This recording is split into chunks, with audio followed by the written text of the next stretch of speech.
नमस्कार दोस्तों, peak PCS के इस वीडियो में आप लोगों का स्वागत है। उम्मीद करते हैं सभी लोग बढ़िया होंगे, अच्छे होंगे, सभी की तैयारी एकदम बिंदास चल रही होगी। तो जैसा कि डेली प्रैक्टिस की सीरीज में आज का हमारा टॉपिक होगा इकोनॉमी, इंडियन इकोनॉमी, भारतीय अर्थशास्त्र। ठीक है, और ये लेक्चर नंबर कौन सा हो जाएगा? ये लेक्चर नंबर 20 हो जाएगा। तो देख लेते हैं आज के प्रश्नों का जो श्रृंखला है।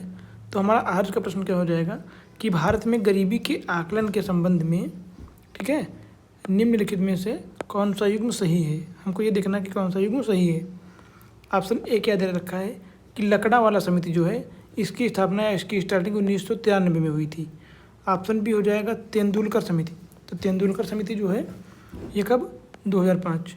ऑप्शन सी रंगराजन समिति, ये 2012। तो ये कहता है कि ऑप्शन केवल एक सही है, ऑप्शन केवल एक और दो सही है, ऑप्शन एक, दो और तीन सही है, या फिर तीनों ऑप्शन एक, दो और तीन तीनों आपस में मिले हुए सही मिले हैं। तो सबसे पहले हम बात करते हैं इन समितियों की। तो ये तीनों समितियां जो हैं काहे से संबंधित हैं? तो गरीबी के आकलन से संबंधित हैं। ठीक है, गरीबी के आकलन, गरीबी के आकलन के लिए बनाई गई थी। ठीक है, इन्होंने जो है गरीबी रेखा का निर्धारण करने के लिए बहुत सारे एनालिसिस किए, बहुत सारे सर्वे किए। ठीक है, अब अगर बात करें इनकी स्थापना तो आप ऑप्शन ए लकड़ावाला समिति 1993 सही हो जाएगा। ऑप्शन बी तेंदुलकर समिति ये 2005 में बनाई गई थी, और रंगराजन समिति 2012 में बनाई गई थी। तो ये आपस में तीनों के तीनों सही हैं। ठीक है, यहाँ पे एक चीज़ ध्यान रखना, तेंदुलकर समिति जो थी, तेंदुलकर समिति इसने अपने तीन बेस चीज़ें रखी थी। कौन कौन सी, किन चीज़ों के आधार पर जो है गरीबी का मापन किया था? एक तो खाद्य हो जाएगा, खाद्य, दूसरा शिक्षा हो जाएगा, तीसरा स्वास्थ्य हो जाएगा। ठीक है, इन तीनों चीज़ों को अपना मेन उद्देश्य या मुख्य चीज़ें मानी थी। ठीक है, और खाद्य में खाद्य प्लस गैर खाद्य, ये दोनों चीज़ें शामिल थी। ठीक है, तो ये सारी चीज़ें भी आप लोग ध्यान रख सकते हैं अच्छे से।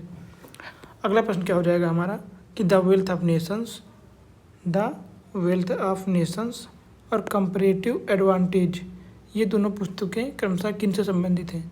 ऑप्शन ए कीन्स एवं मार्शल से, ऑप्शन बी एडम स्मिथ एवं डेविड रिकार्डो, ऑप्शन सी रिकार्डो और Adam Smith, option D Malthus एवं कीन्स। ठीक है, तो अगर बात करें द वेल्थ ऑफ नेशंस, तो द वेल्थ ऑफ नेशंस किसने दी लिखी है? एडम स्मिथ ने लिखी। ठीक है, एडम स्मिथ। और अगर बात करें कंपैरेटिव एडवांटेज, तो इसको किसने लिखा है? इसको लिखा है रिकार्डो ने। ठीक है, डेविड रिकार्डो, डेविड रिकार्डो। ठीक है, तो ये चीज़ ध्यान रखना क्योंकि पीसीएस में बुक्स का ज़्यादा पूछी जाती है, तो इनको ध्यान रखना। ठीक है, अगर एडम स्मिथ ने कब लिखा तो ये लिखा था 1776 में। ठीक है, ये भी ध्यान रखना। और एडम स्मिथ की दूसरी बुक की बात करें तो इन्होंने लिखा था एब्सोल्यूट एडवांटेज। ठीक है, एब्सोल्यूट एडवांटेज बात करें तो एब्सोल्यूट एडवांटेज, ये ध्यान रखना। ये क्यों किसकी हो जाएगी? एडम स्मिथ की। ठीक है, और डेविड रिकार्डो की दूसरी बुक का नाम बताएं, दूसरी बुक तो उन्होंने लिखा है अंतर्राष्ट्रीय व्यापार का प्रमुख सिद्धांत भी इन्होंने दिया है। ठीक है, इंटरनेशनल रिलेशनशिप के बारे में बताया है। तो ये भी ध्यान रख सकते हो। ठीक है, तो इसका ऑप्शन बी सही हो जाएगा। अगली बात करें, अगला प्रश्न क्या हो जाएगा हमारा, यदि आरबीआई सीआरआर बढ़ाता है तो सामान्यतः क्या प्रभाव पड़ता है? सबसे पहले हम ये देखें कि ये सीआरआर होता क्या है। अगर बात करें सीआरआर, तो इसका फुल फॉर्म हो जाएगा कैश रिजर्व रेशियो। ठीक है, कैश रिजर्व रेशियो। अब ये क्या होता है? कैश रिजर्व रेशियो एक ऐसी चीज़ होती है, अगर मान लो कि एसबीआई है, स्टेट बैंक ऑफ इंडिया। ठीक है, तो ये बैंक क्या करता है कि ये आरबीआई ने उसको आदेश दिया है, आरबीआई ने, कि अगर तुम्हारे पास एसबीआई के पास मान लो 500 करोड़ का जमा हुई है, ठीक है, डिमांड जमा आई है, जमा हुआ है इसमें, तो ये आरबीआई कहता है कि इस 500 करोड़ का कितना, मान लो कैश रिजर्व रेशियो रिजर्व कितना है 18% है, तो इसका ठीक है। इस 500 करोड़ का 18% जितना भी हो, मान लो जितना भी हो, ठीक है, 90-100 करोड़ जो भी हो, 90 करोड़ मान लेते हैं, ठीक है। तो ये 90 करोड़, तो ये कहता है कि SBI से कि ये 90 करोड़ तुम सेफ रखोगे बिना यूज के, इनको यूज नहीं कर सकते हो, इसका लोन नहीं दे सकते हो। बाकी कितना बचा? 410 करोड़। तो केवल 410 करोड़ का तुम लोन दे सकते हो SBI। तो इससे क्या होगा कि जब 90 करोड़ बचत पड़े रहेंगे तो इससे उनकी क्या हो जाएगी, इनकी ऋण देने की कैपेसिटी कम हो जाएगी। मान लो अगर कैश रिजर्व रेशियो कम होता तो ये लोन 500 करोड़ का 500 करोड़ दे देते, तो इनकी और ज़्यादा बचत होती, और ज़्यादा कमाते, इन्वेस्टमेंट होता। पर अभी ये 410 करोड़ ही लोन दे पा रहे हैं, 90 करोड़ की ओर पड़ा है, इसका यूज नहीं कर सकते। तो क्या होगा, इसका यूज नहीं होगा तो इससे इन्वेस्टमेंट नहीं होगी, तो उनको पैसे की कमी होगी या उतना फ़ायदा नहीं उठा पाएंगे, ठीक है। तो इससे क्या होगा कि बैंकों की ऋण देने की क्षमता घट जाएगी, ठीक है। क्यों घट जाएगी? क्योंकि जहाँ पहले CRR कम था तो ये ज़्यादा लोन दे पा रहे थे, अब इनको CRR के रूप में ज़्यादा रखना पड़ रहा है तो लोन कम दे पा रहे हैं, ठीक है। और इसका इम्पैक्ट कहाँ पे होता है? जब ये लोन कम देंगे तो लोग लोन लेंगे कम, ठीक है। लोन लोग लेंगे कम, तो अगर वो कुछ खरीदना चाह रहे होंगे तो जैसे कोई महंगी वस्तु है तो फ्री कम रेट पे लोन मिलेगा तो ज़्यादा खरीदेंगे। पर जब बैंकों से ही लोन कम मिल रहा है या ज़्यादा रेट पे मिल रहा है तो सोचेंगे चलो अभी छोड़ देते हैं, जब लोन की रेट कम होगी तब हम कुछ खरीदेंगे, तब लोन लेंगे। तो इससे क्या होगा कि महंगाई कम हो जाएगी, ठीक है। इन्फ्लेशन जो है कंट्रोल होगा, ठीक है, कम हो जाएगा, महंगाई कम हो जाएगी। तो आर्थिक व्यवस्था का चक्र जो है अच्छे से चलता रहेगा, न ज़्यादा महंगाई होगी न ज़्यादा सस्ती मंदी होगी, ठीक है। तो इस प्रकार इसका ऑप्शन C हो जाएगा, ठीक है। अगले प्रश्न की बात करते हैं अगर, तो अगला प्रश्न हमारा हो जाएगा कि निम्नलिखित में से कौन सा प्रत्यक्ष कर है। प्रत्यक्ष कर की बात करें अगर हम टैक्स की, ठीक है, तो हमारा टैक्स 2 प्रकार का होता है। एक तो डायरेक्ट टैक्स हो जाता है, ठीक है, जिसको हम क्या बोलते हैं, प्रत्यक्ष कर।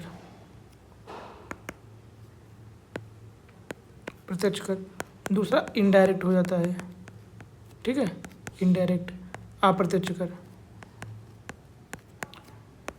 इसमें क्या होता है, डायरेक्ट टैक्स में क्या होता है कि टैक्स जिस पे आरोपित किया जाता है या जिस पे लगाया जाता है, टैक्स की भरपाई भी वही करता है, ठीक है। तो इसको क्या हम लोग बोल देते हैं, इसको हम लोग बोल देते हैं कि करापात एवं कराघात दोनों एक पर ही हुआ है, ठीक है।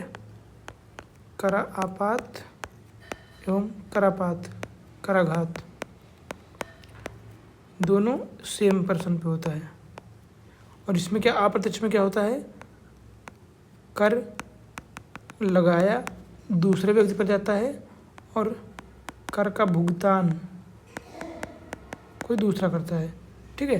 अगर उदाहरण की बात करें तो डायरेक्ट टैक्स जो होते हैं, तो डायरेक्ट टैक्स में क्या आ जाएगा, आपका इनकम टैक्स आ जाएगा, ठीक है, इनकम टैक्स आ जाएगा, और कारपोरेट टैक्स आ जाएगा, कारपोरेट टैक्स, ठीक है। अगर इनडायरेक्ट की बात करें तो इसमें सबसे बड़ा GST हो जाएगा अपना, ठीक है। फिर कस्टम ड्यूटी हो जाएगा, कस्टम ड्यूटी, और क्या हो जाएगा, एक्साइज ड्यूटी, ठीक है।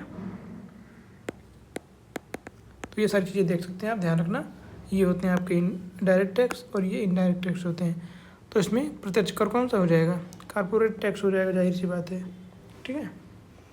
फिर अगला प्रश्न हमारा क्या हो जाएगा कि फिलिप्स कर्व जो है मुख्यतः किस संबंध को दर्शाता है। फिलिप्स कर्व, ऑप्शन ए बचत और निवेश को, ऑप्शन बी मुद्रास्फीति एवं बेरोजगारी को, ऑप्शन सी आय और उपभोग को, ऑप्शन डी निर्यात और विनिमय दर।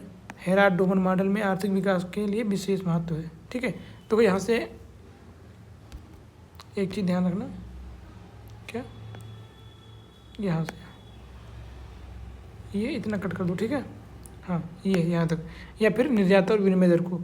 तो अगर बात करें फिलिप्स कर्व तो ये ऑप्शन बी सही हो जाएगा कि ये मुद्रास्फीति और बेरोजगारी दर को दर्शाता है। तो फिलिप्स कर्व की बात करते हैं। फिलिप्स वक्र, ठीक है, ये क्या बताता है, ये बताता है कि अगर महंगाई बढ़ेगी, ठीक है, महंगाई बढ़ेगी अगर, तो क्या होगा, बेरोजगारी में कमी आएगी, बेरोजगारी में कमी आएगी। मतलब अगर किसी चीज़ की महंगाई आ रही है, किसी क्षेत्र में महंगाई आ रही है, ठीक है, तो फिर रोजगार बढ़ेगा। कैसे बढ़ेगा? मान लेते हैं कि आप हो, ठीक है, अब आपकी पहले सैलरी थी 10,000, ठीक है, अब महंगाई आ गई, कंपनी ने आपको 50,000 देना स्टार्ट कर दिया, ठीक है, 50,000। अब क्या करोगे आप? इससे महंगाई ऐसे आएगी कि अब अभी तक आप क्या कर रहे थे? अभी तक आप अपना खाना पीना सब अपने आप कर रहे थे। अब क्या करोगे? चलो यार 3,000 रुपये दे के एक घर में खाना बनाने के लिए रख लेते हैं। अब आपने खाना बनाने के लिए रख लिया, इससे क्या हुआ? एक लोग को रोज़गार मिला, ठीक है। और ये सिर्फ एक क्षेत्र में नहीं, इसके अलावा और बहुत सारे क्षेत्र होंगे। आप क्या करोगे? अरे यार अभी 30,000 रुपये बच रहे हैं, तो चलो 30,000 रुपये बच रहे हैं, अब इसमें से 15,000 निकाल के अपने घर बनाना स्टार्ट करते हैं। अब घर बनाना स्टार्ट करोगे तो घर बनाने के लिए क्या? मिस्त्री लगेगा, ठीक है, लेबर लगेगा और बहुत सारा सामान लाना पड़ेगा। फिर सामान लाने के लिए जिस दुकान पे जाओगे वहाँ पे जो है लेबर्स की ज़रूरत पड़ेगी, तो वहाँ पे लेबर्स बढ़ेंगे, सामान लाने के लिए ज़रूरत पड़ेगी। तो इस प्रकार क्या रोज़गार बढ़ता जाएगा और आर्थिक एक्टिविटियाँ भी बढ़ती जाएंगी, ठीक है। इससे क्या है कि आर्थिक व्यवस्था अच्छे से चलती रहेगी। तो ये कर्व बस इतना बताता है कि अगर आपको बेरोज़गारी को दूर करना है, रोज़गार बढ़ाना है, तो फिर आपको उस क्षेत्र में महंगाई झेलनी पड़ेगी। कहने का मतलब ये है कि या तो आप बेरोज़गार रह लो तो सामान या वस्तुएं सस्ती मिल जाएंगी, ठीक है, पर अगर आपको रोज़गार चाहिए तो महंगाई ज़रूरी है। ये एक दूसरे के समानुपाती हैं। अगर महंगाई बढ़ेगी तभी रोज़गार बढ़ेगा, ठीक है। और इसको किसने लिखा था? फिलिप्स वक्र जो है किसने दिया था? A.W. फिलिप्स ने, ठीक है। तो ये भी ध्यान रखना आप लोग, ठीक है। अगली चीज़ों की बात करते हैं। तो निम्नलिखित में से क्या है कि भारत में MSP के संबंध में निम्नलिखित कथनों में से कौन सा सही है? MSP ऑप्शन ए, MSP का निर्धारण RBI द्वारा किया जाता है। ऑप्शन बी, CACP MSP पर सरकार को सिफारिश देता है। ऑप्शन सी, MSP केवल गेहूं के लिए होती है। और ऑप्शन डी, MSP राज्य सरकार द्वारा अनिवार्य रूप से तय होता है। तो अगर बात करें MSP की, MSP मतलब मिनिमम सपोर्ट प्राइस, क्या हो जाएगा? मिनिमम सपोर्ट प्राइस, ठीक है, इसको क्या बोलते हैं? Minimum support price. अगर बात करें इसका निर्धारण कौन करता है, तो CACP। कौन? CACP। अब ये CACP कौन सी चिड़िया का नाम है? अगर बात करें CACP किस चिड़िया का नाम है, तो इसको हम लोग बोलते हैं commission for agricultural cost and price. क्या बोलते हैं? Commission for agricultural, agricultural cost and price, ठीक है। तो ये इसका फुल फॉर्म हो जाएगा। अगर बात करें CACP की स्थापना तो 1965 में हुई थी, ठीक है। और ये क्या करता है? ये MSP के लिए सरकार को सिफारिश करता है, ठीक है, सिफारिश करता है। और अंतिम निर्णय MSP का अंतिम निर्णय कौन करता है? तो केंद्र सरकार करती है। कौन? केंद्र सरकार, ठीक है, ध्यान रखना। तो केंद्र सरकार करती है, ठीक है, ये चीज़ ध्यान रखना। और बात करें एक MSP, तो MSP से क्या होता है? ये प्रमुख कृषि फसलों के लिए घोषित की जाती है। केवल एक फसल के लिए नहीं कि केवल गेहूँ धान के लिए नहीं, ये प्रमुख फसलों के लिए, ठीक है। और प्रमुख फसलों में बहुत सारी, जैसे 18+1 बोलते हैं इसको, क्योंकि 18 फसलें जो हैं ये खाद्यान्न फसलें हो जाती हैं और एक जो होती है ये गन्ना होती है। तो इसमें क्या होता है कि 18 फसलों के लिए MSP मिनिमम सपोर्ट प्राइस लागू किया जाता है। पर एक फसल जो होती है गन्ना के लिए MSP की जगह पे FRP के तहत पैसा दिया था। FRP क्या होता है? ये होता है फेयर एंड रिम्यूनरेटिव प्राइस, मतलब उस गन्ने की फसल के लिए जितना ज़रूरी है या जितनी नीड है उस हिसाब से दिया जाएगा, ज़रूरी नहीं कि इतना दिया जाएगा। तो ये फेयर होता है, फेयर एंड रिम्यूनरेटिव प्राइस, ठीक है। तो ये भी आप ध्यान रख सकते हो। तो इसका ऑप्शन क्या हो जाएगा? इसका ऑप्शन हो जाएगा बी, CACP MSP पर सरकार को सिफारिश देती है, ठीक है। अगला प्रश्न हो जाएगा कि दादा भाई नौरोजी की आर्थिक विचारधारा का प्रमुख आधार क्या था? Multiplier theory, drainage of wealth theory, या कंपैरेटिव एडवांटेज, या फिर लिक्विडिटी परफॉर्मेंस या preference theory, liquidity preference theory. तो अगर बात करें दादा भाई नौरोजी, ठीक है, तो दादा भाई नौरोजी जो थे, इन्होंने option B drain of wealth theory इस सिद्धांत को माना है। ठीक है, क्यों माना है? क्योंकि इनका मानना था कि भारत से ब्रिटेन को पैसा जा रहा है, ठीक है, ड्रेन की तरह जा रहा है, मतलब फालतू में जा रहा है, बिना किसी काम के, बिना किसी इन्वेस्टमेंट के, जिससे क्या हो रहा है कि ब्रिटेन दिनों दिन अमीर होता जा रहा है और भारत लुटता जा रहा है, गरीब होता जा रहा है, भिखारी होता जा रहा है, या फिर यहाँ पे भूखा पड़ने लगा, भुखमरी मरने लगी है। ठीक है, जो कि सही भी थी बात। और इन्होंने किस बेस पे बताया है? दादा भाई नौरोजी ने इस थ्योरी में क्या बेस दिया है कि क्यों माना गया कि ये थ्योरी सही है? तो इन्होंने कहा कि भारत की संपदा का ब्रिटेन की ओर निरंतर प्रवाह हो रहा है। कैसे हो रहा है? जैसे वेतन हो गया, ठीक है, और पेंशन हो गया, ब्याज हो गया, ठीक है, और मुनाफा हो गया। अब इनका एक एक बात करते हैं। वेतन और पेंशन की बात करें तो ब्रिटेन के जो लोग यहाँ कार्य करते थे भारत में, ठीक है, जैसे राजा के पास हो गए या फिर अंग्रेज़ों के पास हो गए, तो इनके लिए, जैसे आर्मी की बात करें तो इनके लिए क्या, मिलिट्री की ड्रेस चाहिए होती, खाना के लिए अच्छा खाना चाहिए होता था, ठीक है, फिर इनका वेतन चाहिए होता था, फिर इनका पेंशन भत्ता होना चाहिए था, ठीक है, समय समय पर इनके लिए और भी सारी चीज़ें होनी चाहिए थी, जूते चाहिए होते थे। तो इनका पैसा कहाँ जाता था? इन सभी चीज़ों की खरीदारी ब्रिटेन से करते थे ये लोग, तो पैसा ब्रिटेन गया डायरेक्ट। पर ये काम करते हैं ब्रिटेन वालों के लिए ही भारत में, तो पैसा भारत के खजाने से जा रहा था, इसलिए इसको ड्रेनेज ऑफ थ्योरी के रूप में माना गया। ठीक है, तो ये चीज़ भी ध्यान रखना।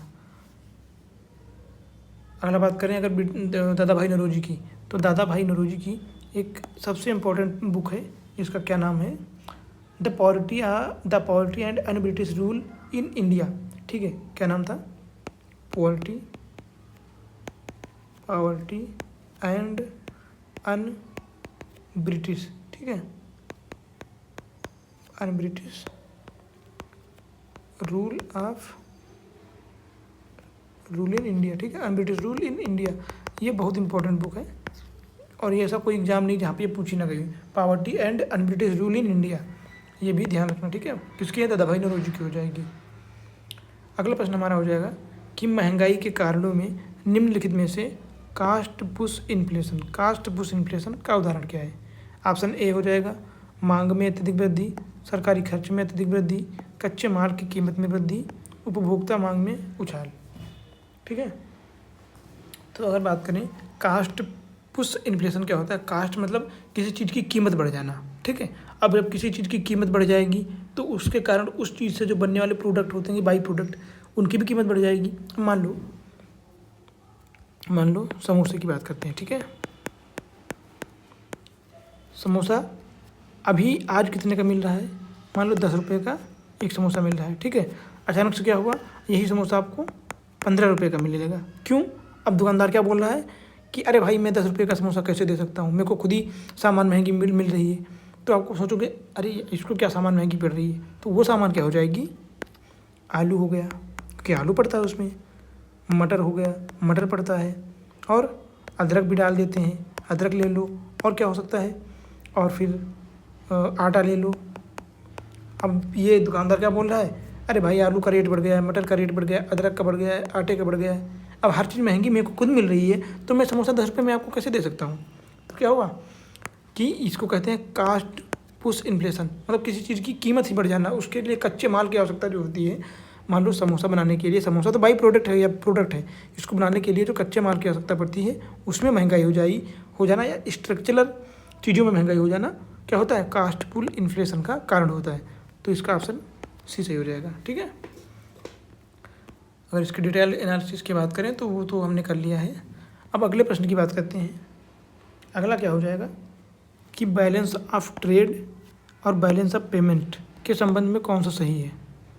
ठीक है, ऑप्शन ए है कि balance of trade balance of payment से व्यापक होता है, बैलेंस ऑफ ट्रेड केवल सेवाओं को मापता है, बैलेंस ऑफ ट्रेड वस्तुओं के निर्यात एवं आयात का अंतर निकालता है, बैलेंस ऑफ पेमेंट में केवल वस्तुओं का व्यापार शामिल होता है। ठीक है, सबसे पहले हम बात करते हैं balance of trade. Balance of trade और बैलेंस ऑफ पेमेंट, ठीक है, BOT और BOP। अगर बात करें बैलेंस ऑफ ट्रेड, तो बैलेंस ऑफ ट्रेड में क्या क्या शामिल होता है? बैलेंस ऑफ ट्रेड में वस्तुओं का निर्यात और आयात शामिल होता है, जिसके बाद जो है क्या हो जाएगा, आयात और निर्यात, आयात प्लस निर्यात, ठीक है। और इसमें होता क्या है, इनको उल्टा कर देते हैं, डायरेक्ट सही से लिखते हैं ताकि समझ में आ पाए। आपने जितना भी निर्यात किया है, बाहर से मंगाया है, उसमें से आयात, ठीक है, जितना बाहर को भेजा है उसमें से अगर आयात जो आपने मंगाया उसको माइनस कर दिया तो जितना बचेगा वो हो जाएगा बैलेंस ऑफ ट्रेड। तो इसमें केवल आयात और निर्यात शामिल होता है। पर बैलेंस ऑफ पेमेंट की बात करें, इसमें क्या होता है, इसमें बहुत सारी चीज़ें शामिल होती हैं, जैसे गुड्स हो गया, सर्विसेज हो गया, ठीक है, इनकम हो गई। इनकम क्या मतलब, अगर मान लो इंडिया की बात करें तो इंडिया में बहुत सारे लोग सऊदी अरब, दुबई, USA जाते हैं काम करने के लिए, तो काम करने के बजाय वो वहाँ से पैसे भेजते हैं, तो वो इनकम हो गई, ठीक है। और ट्रांसफर्स मतलब अगर आप कहीं घूमने गए हो, फिर अपने बैंक से कटवाया पैसा, वहाँ कुछ खर्चा किया, कुछ सामान खरीदा, वो सारी चीज़ें हो जाएंगी। और फाइनेंशियल ट्रांजेक्शन्स हो जाएंगे, ठीक है, क्या हो जाएंगे, फाइनेंशियल ट्रांजेक्शन्स हो जाएंगे, ठीक है। तो ये सारी चीज़ें क्या हो जाएंगी, ये सब बैलेंस ऑफ पेमेंट में आता है। तो उस हिसाब से अगर देखा जाए तो बैलेंस ऑफ पेमेंट का क्षेत्र बड़ा है बैलेंस ऑफ ट्रेड की अपेक्षा। तो पहला ऑप्शन तो गलत हो जाएगा, दूसरा भी गलत हो जाएगा। इसका ऑप्शन सी हो जाएगा कि बैलेंस ऑफ ट्रेड जो होता है इसमें वस्तुओं के निर्यात और आयात का अंतर देखा जाता है, ठीक है, जो कि यहाँ पे हमने ये फार्मूले के माध्यम से भी दिखा दिया डायरेक्ट, तो ये देख सकते हो। अगला प्रश्न क्या हो जाएगा कि निम्नलिखित में से कौन सा पूंजीगत व्यय कैपिटल एक्सपेंडिचर का उदाहरण है। सबसे पहले हम देखेंगे कि पूंजीगत व्यय क्या होता है। और देखो, अगर हम बात करें व्यय मतलब एक्सपेंडिचर, तो ये दो प्रकार का होता है, एक तो राजस्व व्यय, दूसरा पूंजीगत व्यय, ठीक है। राजस्व मतलब रेवेन्यू एक्सपेंडिचर और कैपिटल एक्सपेंडिचर, ठीक है। राजस्व व्यय क्या मतलब क्या होता है कि आप कितना खर्चा कर रहे हो, कहाँ पे खर्चा कर रहे हो, इस चीज़ से मतलब होता है कि कैसे कैसे किन किन चीज़ों में खर्चा करते हो। अगर हम बात करें रेवेन्यू एक्सपेंडिचर की, तो मान लो आपको कोई पेंशन देना हो गया, ठीक है, वेतन हटा देते हैं, वेतन नहीं, पेंशन हो गया, मतलब ये खर्चा ऐसा है, ऐसा खर्चा जिससे सरकार की कोई आय नहीं होती है, सरकार की कोई आय नहीं होती है। और पूंजीगत क्या होता है, ये लॉन्ग टर्म के लिए, ठीक है, लॉन्ग टर्म के लिए लाभदायक होता है। कैसे, इसमें कौन कौन सी चीज़ें आ जाती हैं, स्ट्रक्चरल जो संरचनात्मक बदलाव होता है उसके लिए पैसा खर्चा किया जाता है। जैसे क्या हो जाएगा, आपने कोई सड़क बना दिया, ठीक है, सड़क बना दिया, पुल बना दिया, ठीक है, या फिर कोई सिंचाई परियोजना लगा दी, सिंचाई परियोजना, क्या होगा, सड़क से हमको क्या होगा, लॉन्ग टर्म में टैक्स वसूला जाएगा, ठीक है। पुल से क्या होगा, पुल बहुत दिनों तक चलेगा, तो पुल बनाने में जो पैसा लगा वो वसूल हो जाएगा। सिंचाई परियोजनाओं से जो किसान सींचेंगे वो पैसा देंगे, तो इससे क्या होगा, ये लॉन्ग टर्म के लिए सरकार के लिए फ़ायदे का काम होगा, ठीक है। इससे सरकार को आय होगी, कुछ टाइम पहले पैसा खर्चा करना होगा, पर बाद में इससे इनकम होगी। पर पेंशन में आप कोई खर्चा दे दोगे तो वो थोड़ी होगा, वो तो गया, उससे कोई आपको इनकम नहीं मिलनी है, तो ये पूंजीगत एक्सपेंडिचर हो जाएगा, ठीक है। तो ऑप्शन इसका सी सही हो जाएगा। बाकी सरकारी कर्मचारियों का वेतन हो गया, पेंशन हो गया, भुगतान हो गया, ये सब इसमें आ जाएगा, ठीक है, राजस्व में। तो ये सारी चीज़ें ध्यान रखना, ठीक है। बाकी आज के 10 प्रश्नों का जो है यहाँ पे समापन होता है। बाकी वीडियो देखने के लिए आप लोगों का thank you so much. Video अच्छी लगी तो लाइक कर दीजिए, चैनल को सब्सक्राइब कर लीजिए और लोगों के साथ शेयर कर दीजिए। बाकी stay focused, stay consistent, achieve your success. मिलते हैं अगली वीडियो में अगले टॉपिक के साथ। Thank you so much.